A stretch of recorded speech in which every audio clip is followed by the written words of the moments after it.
The first stone fell during Sunday morning service. It smashed through a stained glass window and struck the aisle beside a row of children. People screamed. Pastor Elijah Ward shouted for everyone to move toward the rear doors.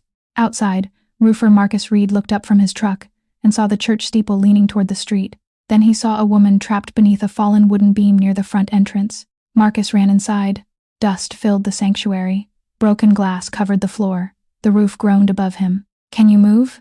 he shouted. The woman tried to push herself up. "My leg is trapped." Another section of plaster crashed behind them. Marcus was 35, broad-shouldered, and exhausted from working emergency roofing jobs across Birmingham, Alabama. He had not come to worship. The church owed him 6 weeks of payment for storm repairs, and he had arrived to ask when he would finally be paid. Now the building was collapsing around him. Before we continue, ask yourself this. Would you risk your life for someone whose name you did not even know? Marcus dropped beside the woman and examined the beam. It was pinned beneath part of the balcony railing. "I'm going to lift it," he said. "That is too heavy." "I didn't ask." He braced one shoulder beneath the wood and pushed upward. Pain shot through his back. The woman pulled her leg free, but the ceiling above them cracked. Marcus grabbed her around the waist and dragged her behind a stone column. The balcony collapsed seconds later. The impact sent a wave of dust through the sanctuary. The woman coughed and held her ankle. "My name is Camille." "Marcus." She wore an old denim jacket and muddy boots. Nothing about her suggested wealth. What Marcus did not know was that her full name was Camille Ashbourne. She was 29 and the sole heir to Ashbourne Development, a real estate empire worth nearly $8 billion. Her family company had purchased several blocks surrounding the church. Community leaders feared Ashbourne planned to demolish the neighborhood for luxury apartments. Camille had entered the church quietly to inspect the building and speak with residents without company executives present. She had not intended to hide after the collapse began. Her phone and identification were buried beneath the fallen balcony. Marcus helped her stand. Then he noticed fresh metal cuts in the broken support brackets above them. Those brackets had not failed from age. Someone had weakened them. A man appeared through the dust near the side aisle. He wore an Ashbourne Development safety jacket. When he saw Camille alive, he stopped. Then he reached inside his coat. Marcus saw the man's hand disappear inside his coat. He moved in front of Camille. "Take your hand out slowly." The man stopped. "I'm with building safety." "Then why are you reaching inside your jacket?" Dust rolled through the sanctuary as another support beam shifted overhead. The man pulled out a radio. "Emergency response," he said. Marcus did not lower his guard. Camille stared at the Ashbourne Development logo on the jacket. "What is your name?" The man looked at her more carefully. "Calvin Ross." Her expression changed. Marcus noticed. "You know him?" Camille kept her voice low. "He works for my family's company." Calvin's eyes narrowed. "You were not supposed to be here today." That sentence carried more fear than surprise. Marcus stepped closer. "What does that mean?" Calvin looked toward the damaged support brackets. Then he turned and ran through the side exit. Marcus started after him. Camille caught his sleeve. "The roof is still moving." A sharp crack sounded above them. Marcus abandoned the chase and led her toward the rear doors. Outside, firefighters were evacuating the last families from the building. Ambulances filled the church parking lot. Pastor Elijah approached them with blood across his forehead. "You two all right?" "Her ankle is injured," Marcus said. Camille looked at the leaning steeple. "Who repaired those support brackets?" The pastor turned toward Marcus. "Ashbourne Development sent a contractor last month." Marcus frowned. "I inspected this roof 6 weeks ago. Those brackets were not cut." Pastor Elijah looked confused. "You said the steeple needed reinforcement." "I did. I never authorized anyone to weaken it." Camille's face tightened. Her company had recently offered to purchase the church property after declaring the building structurally unsafe. If someone had sabotaged the steeple, the collapse could make that sale unavoidable. A paramedic guided Camille toward an ambulance. Marcus stayed near her. "Tell me who you are." She looked at the torn denim jacket and mud covering her clothes. "My name is Camille Ashbourne." Pastor Elijah went still. Marcus stared at her. "Ashbourne Development? My family owns it." "The company trying to buy this church?" "Yes." Marcus stepped back. "You let me believe you were just another person trapped inside." "I was trapped. That is not what I mean." Camille lowered her voice. "I came without executives because I believed someone inside the company was manipulating safety reports." "And you did not tell anyone?" "I did not know who I could trust." Marcus looked toward the damaged church. "You had enough power to investigate quietly." His voice hardened. "The rest of us had to stand underneath the consequences." Before Camille could answer, a firefighter brought over a recovered tool bag. Inside was a metal cutting saw. A property tag identified it as Ashbourne Development Equipment. and Calvin Ross's employee number was printed across the handle. The firefighter placed the cutting saw inside an evidence container. Camille stared at Calvin's employee number on the handle. He had access to every Ashbourne property in this district, she said. Marcus looked toward the side street where Calvin had disappeared. Then he also knew which repairs were delayed. Pastor Elijah stepped closer. Why would your company damage a church it wanted to buy? Camille answered carefully. A collapse would lower the property value, frighten the congregation, and make demolition easier to justify. Marcus looked at her. You say that like you have seen it before. I have seen aggressive acquisitions. I have never seen sabotage. That distinction will not matter to the families who were inside. Camille accepted the correction. Police officers secured the tool bag and began searching for Calvin. Then one firefighter approached Marcus with a tablet. You said you inspected the steeple 6 weeks ago? Yes. Do you have photographs? Marcus pulled out his phone. The screen was cracked, but the inspection folder remained intact. He showed images of the original support brackets. No cuts, no fresh tool marks. Camille compared them with photographs taken after the collapse. Someone had removed 2 reinforcement bolts and cut halfway through the remaining steel. The structure had been prepared to fail. A police detective looked at Camille. Who authorized the contractor visit last month? She called her company's compliance office. The work order appeared under the name of Ashbourne Development's regional director, Grant Mercer. Camille's face tightened. Grant had managed Birmingham acquisitions for 9 years. He had also prepared the church purchase offer. Marcus noticed her reaction. You trust him? I did. That answer keeps causing problems. Camille requested every email, safety report, and payment connected to the church. The compliance officer hesitated. Miss Ashbourne, Grant's files require executive authorization. I am the executive authorization. A pause followed. Then the officer said something Camille did not expect. Her access had been suspended that morning. By whom? Your uncle, Richard Ashbourne. Camille went still. Richard served as acting chairman while her father recovered from a stroke. He had repeatedly pressured Camille to approve faster development across Birmingham. Marcus folded his arms. So your family locked you out before the church collapsed? Yes. A police officer returned from the side street. They had found Calvin's safety jacket near an abandoned van. Inside the vehicle were maps of the church, demolition estimates, and photographs of Marcus inspecting the roof. One photograph showed him entering his apartment 2 nights earlier. Marcus stared at it. They were watching me too. Then his phone rang. The caller ID showed his younger sister's number. When he answered, a man spoke instead. Stop talking to the police, the voice said, or your sister becomes the next accident. Marcus gripped the phone. Where is Tasha? The caller ignored the question. Withdraw your photographs. Tell police you misread the damage. Marcus looked toward the detectives. They were watching his face. If you hurt her, you have 20 minutes. The call ended. Marcus dialed his sister immediately. No answer. Tasha Reed was 27 and worked mornings at a neighborhood pharmacy. She lived 3 miles from the church with her 6-year-old son. Marcus turned toward the nearest detective. They have my sister. The detective requested the number and began tracing the call. Camille stepped closer. Did they mention the church evidence? They want my photographs withdrawn. Then those images threaten more than Calvin. Marcus looked at her sharply. This is not another corporate theory. My sister is missing. You're right. Camille stopped explaining and called her private security director, Lena Price. Locate Tasha Reed and her son. Coordinate with police. Do not approach without authorization. Marcus stared at her. You had private security available? My access was suspended, not theirs. And you waited until now? I did not know your family was in danger. That is what powerful people always say. They did not know until the danger reached someone standing beside them. Camille accepted the anger. Police traced the call to a prepaid phone near an abandoned warehouse owned by an Ashbourne shell company. Marcus started toward his truck. The detective blocked him. You cannot go alone. That is my sister. And walking into an ambush will not help her. Camille opened the recovered property files on a police tablet. The warehouse had been scheduled for demolition the following morning. Grant Mercer had signed the order. A security camera still operated at the rear entrance. Lena accessed the feed through company emergency credentials. The image showed Tasha tied to a chair inside an office. Her son was not visible. Marcus moved closer to the screen. Where is Malik? A second camera showed the boy hiding beneath a loading table in another room. He appeared frightened but unharmed. Police prepared a rescue team. Camille studied the warehouse layout. There is a service tunnel beneath the east wall. The detective looked at her. How do you know? My company purchased the site last year. Marcus turned toward her. And did you read that purchase file? Camille held his gaze. No. The answer carried no defense. Officers entered through the tunnel while another team approached the front. Inside, Calvin stood beside Tasha with a handgun. Grant Mercer watched through a live video call. The rescue team arrested Calvin before he could fire. Tasha and her son were brought out safely, but Grant disconnected before police traced him. Then Camille received a message from her uncle. "Come home now, or more people will suffer for your mistakes." Camille read the message twice.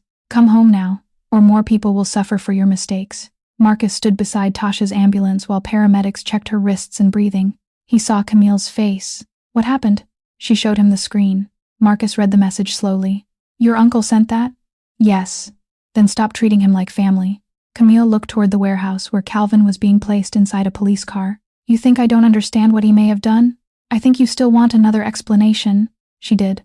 Richard Ashbourne had helped raise her after her mother died. He taught her how to read development contracts and negotiate with city officials. He had also called compassion a weakness investors could exploit. Now the church had collapsed. Marcus's family had been threatened. Her company's equipment had been used in both crimes. Camille forwarded the message to police and Lena. Then she called Richard on speaker. He answered immediately. "Camille, finally, you threatened innocent people. I warned you about the consequences of reckless behavior." Marcus stared at the phone. Richard continued. "You entered an unstable church without authorization. You exposed confidential company matters.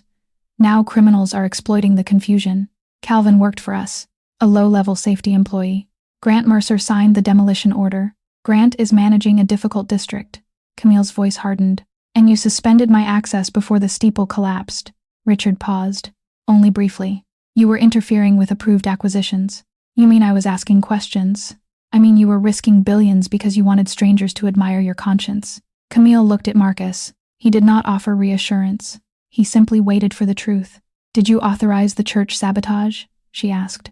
Richard laughed softly. "Do not ask questions you are not prepared to answer publicly."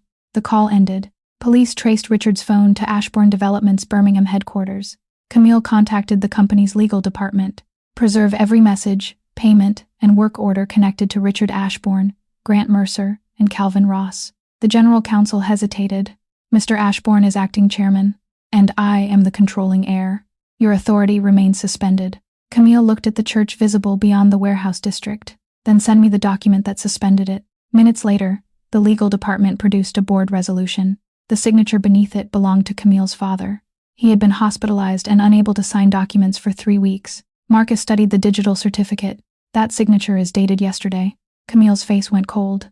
"My father could not have approved this. Someone had forged the founder's authorization, and whoever controlled Ashbourne Development now had access to every property, safety record, and private security system in Birmingham." Police issued a statewide alert for Grant Mercer. His company vehicle was found abandoned near an industrial district outside Birmingham. The driver's door stood open, and blood marked the steering wheel. Marcus studied the scene from behind the police barrier. "That could be staged." The lead detective nodded. "No body, no weapon, no reason to assume he is injured." Camille stood beside Lena while investigators searched the vehicle. Inside the trunk, they found demolition charges, forged inspection seals, and photographs of 3 properties scheduled for acquisition. One photograph showed Marcus repairing an apartment roof. Another showed Tasha walking her son to school. Grant had not chosen his targets randomly. He had tracked anyone capable of challenging the false safety reports. Lena opened the vehicle's navigation history. The last destination was St. Matthew's Community Center.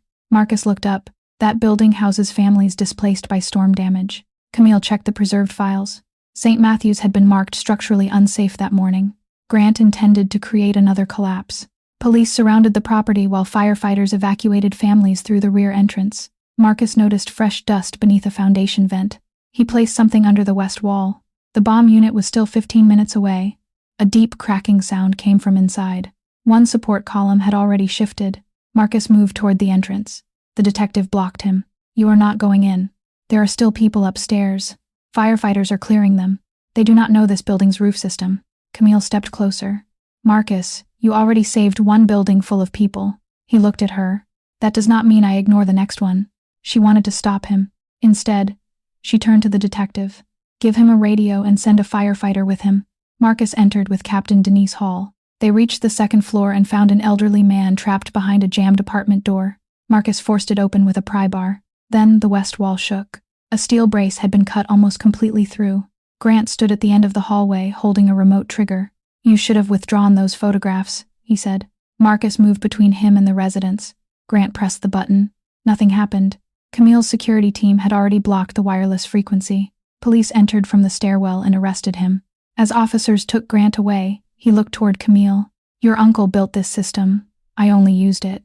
Camille did not respond. She looked at the evacuated families standing outside in the cold. Removing Richard and Grant would not repair what Ashbourne Development had done. The company itself had to change. Grant's arrest exposed more than sabotage. The preserved records showed that Ashbourne Development had pressured entire neighborhoods for years. Managers delayed repairs, exaggerated safety risks, and offered property owners less than half their building's value. Richard had approved the strategy, but many executives had benefited from it. Camille called an emergency board meeting inside the temporary city command center. Several directors joined by video. One spoke first. Richard and Grant acted outside approved policy. Camille placed the archived files on the screen. The bonuses attached to these acquisitions were approved by this board. Another director shifted in his chair. "You cannot dismantle a successful development program because 2 employees committed crimes." Marcus stood near the back wall. Camille looked toward him, then faced the directors again. This program was successful because vulnerable people carried the cost. She proposed freezing every Birmingham acquisition and reopening all property agreements from the previous 5 years. The board resisted. One director warned that investors would lose confidence. Camille answered calmly. They should lose confidence in numbers built on fraud. The board scheduled a vote to remove her controlling authority. Camille did not ask Marcus to defend her. Instead, she sent the records to tenant lawyers, church leaders, city investigators, and property owners. No private settlement could bury them now. The following week, representatives from 11 affected properties testified publicly. Pastor Elijah described the cut supports beneath his steeple. A grocery owner explained how Ashbourne delayed electrical repairs, then threatened closure. A grandmother said her apartment building was declared unsafe only after she refused to sell. Marcus testified last. "I was paid to inspect roofs," he said. "What I found was a company using safety as a weapon." Camille listened without interrupting. The board vote took place that afternoon. She remained chief executive, but lost exclusive control over acquisitions and demolition approvals. Community representatives received permanent voting seats on the Property Oversight Committee. Independent engineers could halt projects without executive permission. Every displaced owner received access to a neutral legal fund. After the decision, Camille found Marcus outside the damaged church. "You could have asked them to protect my position," she said. "That was never my job." "No." He looked toward the temporary supports holding the steeple upright. "My job was telling the truth about the building." Camille nodded. "And mine is making sure the company cannot punish anyone for doing that again." Marcus studied her carefully. "That is a beginning. Not forgiveness. Not trust. Only the first structure strong enough to rebuild upon." 3 months later, St. Matthew's Community Center reopened under independent safety approval. The damaged church still required major work, but the steeple no longer leaned over the street. Local contractors handled every repair, and neighborhood representatives reviewed each invoice. Marcus supervised the roofing team. Ashbourne Development paid through a neutral restoration fund. The company received no naming rights, ownership interest, or publicity access. Camille visited the site without photographers. She wore work boots and carried a folder instead of a ceremonial check. Marcus looked down from the scaffold. "You know, this is a construction zone. I brought the new maintenance agreement. Leave it with the oversight committee." "I plan to." That answer caught his attention.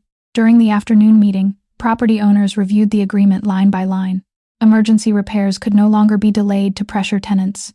Safety inspectors would be selected jointly by owners and community representatives. Any acquisition connected to unresolved maintenance complaints would stop automatically. Pastor Elijah closed the folder. "This should have existed years ago." Camille nodded. "Yes." One resident asked whether Ashbourne would still build luxury apartments nearby. "Only where communities approve the plans through the new process," Camille said. "And when they say no, then the answer is no." Marcus watched her carefully. She no longer treated control as proof of leadership. After the meeting, he found her examining the repaired support brackets. "You understand those now?" he asked. "Enough to know I should listen to the people who install them." He almost smiled. Camille handed him an envelope. Marcus's expression hardened. "What is this?" "Your original unpaid invoice. 6 weeks of roofing work, late fees included." He checked the amount. "No bonus. No private reward. Only the money the church's former property administrator had withheld." "This is payment," Camille said. "Not gratitude." Marcus folded the invoice. "Good." She looked toward the restored entrance. Would you have coffee with me after the final inspection next week? This does not erase what your company did. I know. And it is not a business meeting. No lawyers. No cameras. Marcus considered her for a moment. One coffee. Camille nodded. For the first time, she asked for something she could not authorize, purchase, or control, and Marcus was free to decide. The following Friday, Marcus completed the church's final roof inspection. Every support bracket passed. Every repair record was public. Camille waited outside near a small coffee shop across the street. No driver, security team, or company car stood nearby. Marcus joined her after washing the dust from his hands. You actually came alone, he said. You asked for no cameras. I also asked for no business meeting. She lifted 2 empty hands. No contracts. They ordered separately and paid for their own drinks. Camille looked through the window toward the repaired steeple. I spent years believing power meant making decisions quickly. Marcus shook his head. Power means your mistakes reach people before you notice them. I know that now. Knowing is not the same as changing. No. Marcus studied her. But the company changed. Because people outside it gained authority. That was the right change. They made no promises about romance or forgiveness. Camille still had years of damage to confront. Marcus still judged her by actions, not apologies. When they finished, she asked whether they could meet again. One honest conversation at a time, Marcus said. Camille smiled. She had inherited buildings, money, and influence. Trust was the first thing she could not inherit. She would have to earn it. Do you think Camille deserved another chance? Share your thoughts, and stay with us for more heartfelt stories.